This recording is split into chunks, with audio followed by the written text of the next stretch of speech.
आज हम आपसे दो टॉपिक पर बात करेंगे। पहला टॉपिक रहेगा कि हमारे घर में कौन सा कलर होना चाहिए। दूसरा टॉपिक रहेगा कटे हुए या फिर बड़े हुए प्लॉट कौन से होते हैं। तो सबसे पहले बात करते हैं कलर की, क्योंकि ऐसे बहुत सारे क्वेश्चन आते हैं कि रसोई घर में या फिर बाथरूम में हमें कौन सा कलर करना चाहिए, पूजा घर में हमें कौन सा कलर करना चाहिए। तो सबसे पहली बात कि हमें पूरे घर में सिर्फ दो कलर का ही यूज़ करना चाहिए, जैसे कि वाइट और ऑफ वाइट। इन दो कलर को अगर हम पूरे घर में करते हैं तो इसका कोई दोष नहीं लगता है, बल्कि इससे हमें लाभ ही होता है। लेकिन जब हम अपने घर की हर दिशा में उस जोन के अनुसार कलर कर लेते हैं तो हमें इसके दुष्प्रभाव देखने को मिल सकते हैं। जैसे कि मान लीजिए यहाँ पर हमारा अग्निकोण आता है और अग्निकोण पहले से ही यहाँ पर बढ़ा हुआ है और हमने यहाँ पर रसोई घर बनाया है। तो पहले ही अग्निकोण बढ़ा है, रसोई घर बनाने से अग्नि और बढ़ गई और फिर हमने यहाँ पर रेड कलर कर दिया, तो ये अग्नि तत्व तो बहुत ही ज़्यादा डेंजर हो जाएगा, जो कि महिलाओं के लिए अच्छा साबित नहीं होता है।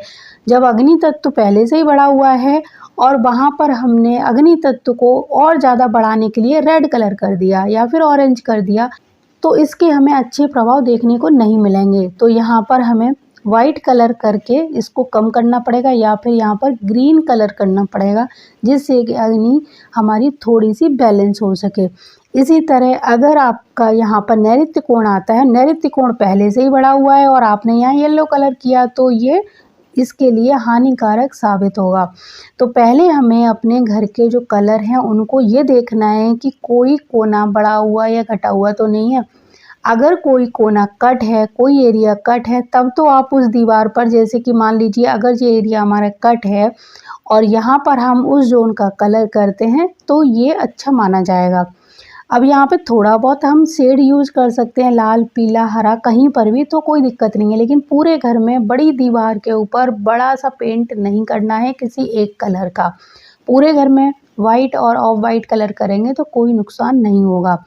जैसे कि कोई भी एरिया कट हो तब हम उस जोन का कलर यूज करें, और जब वो एरिया हमारा बड़ा हुआ हो तो बिल्कुल भी भूल कर उस जोन के कलर को या उस जोन के कलर से संबंधित किसी भी चीज़ को वहाँ पर नहीं रखना है। यहाँ तक कि यहाँ पर पर्दे भी आपको नहीं लगाने हैं, बेड शीट का इस्तेमाल भी नहीं करना है। तो हमेशा ध्यान रखिए, कोई जोन बड़ा हो तो उस कलर को वहाँ पर ना करें जो उस एरिया का है।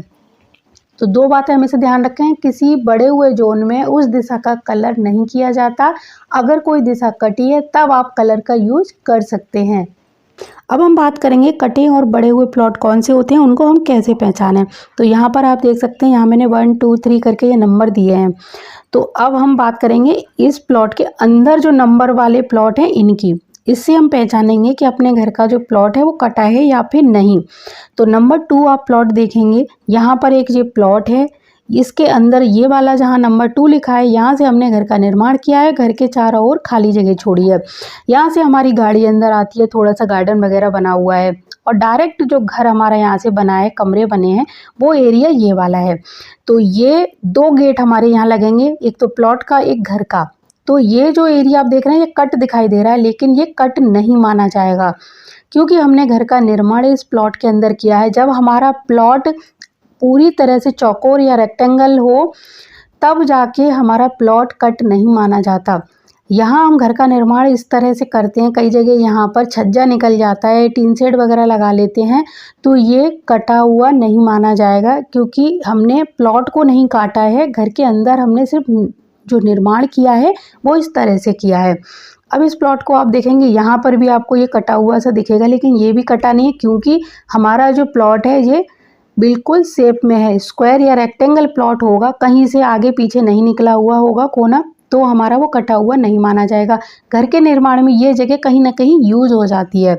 इसी तरह आप इस प्लॉट को देखेंगे, इस प्लॉट में कोई भी एक्स्ट्रा प्लॉट दिखाई नहीं दे रहा है, यानी ये डायरेक्ट एक प्लॉट है, इसका ये वाला एरिया बड़ा है और ये एरिया कटा हुआ है और घर का निर्माण हमारे पूरे प्लॉट पर हुआ है।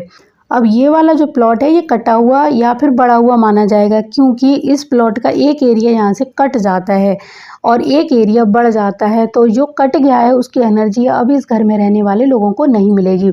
जब इस प्लॉट पर कोई भी बाहर अतिरिक्त जगह नहीं छोड़ी गई है, यहीं से घर का निर्माण हुआ है। यहाँ पर एक ही गेट बना है जो घर के अंदर जाने के लिए होगा। तो ये कटा हुआ या फिर बढ़ा हुआ माना जाएगा जब कोई एरिया बाहर निकल रहा हो और जब कोई एरिया अंदर दबा हुआ हो। तो कटे और बड़े प्लॉट को आसानी से समझाने की मैंने पूरी कोशिश की है। अगर आपको ये समझ नहीं आया हो तो आप कमेंट करिए, मैं दोबारा से एक वीडियो बना के उसको और अच्छे से समझाने की कोशिश करूँगी। वैसे मुझे पूरी उम्मीद है आपको ये समझ आया हो।